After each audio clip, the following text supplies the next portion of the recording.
Bowling allrounder Axar প্যাটেলের জন্য ভারতীয় দলের দুজন ক্রিকেটারের কেরিয়ার শেষ হয়ে গেল।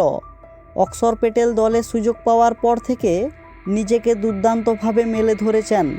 বিশ্বকাপের পর থেকে অনুষ্ঠিত হওয়া অস্ট্রেলিয়ার বিরুদ্ধে টি-20 ম্যাচে দারুণ খেলেছেন এবং সদ্য সমাপ্ত হওয়া আফগানিস্তান সিরিজেও বল হাতে নজর কেড়েছিলেন। তাই এক কথায় ভারতীয় দলে তার জায়গা পাকা। এখন প্রশ্ন, অক্সর প্যাটেলের জন্য কোন দুজন ক্রিকেটারের কেরিয়ার শেষের পথে?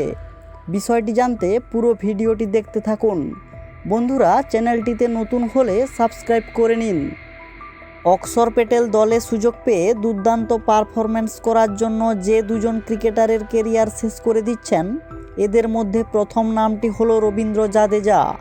ইংল্যান্ডের বিরুদ্ধে টেস্ট খেলার জন্য বিশ্রামে থাকলেও এবার আর টি-20 দলে কামব্যাক করা হলো না জাদেজার, কারণ তার জায়গায় খেলবেন অক্সর।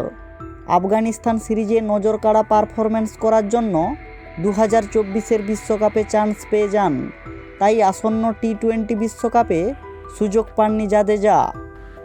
অন্যদিকে তালিকার দ্বিতীয় নামটি হলো যুজুবেন্দ্র চাহাল। যতদিন থেকে অক্সর প্যাটেল ভারতীয় দলে সুযোগ পেয়েছেন, সেদিন থেকে আর দলে ফেরা হয়নি চাহালের। সুযোগ না পেয়ে চাহাল কয়েকদিন আগে টুইটারে নির্বাচকদের বিরুদ্ধে ক্ষোভ উগরে দিয়েছিলেন ঠিকই, কিন্তু কাজের কাজ কোনো লাভ হয়নি। লেগ স্পিনার চাহাল শুধুমাত্র বল হাতে পারফরম্যান্স করতে পারেন, কিন্তু অক্সর প্যাটেল বল হাতে পারফরম্যান্স করার পাশাপাশি ব্যাট হাতেও দারুণ প্রদর্শন করতে পারেন। আসন্ন বিশ্বকাপে চাহাল যেহেতু সুযোগ পাননি, তাই এক কথায় বলা যেতে পারে অক্সর প্যাটেলের জন্য যুজুবেন্দ্র চাহালের কেরিয়ার শেষের পথে।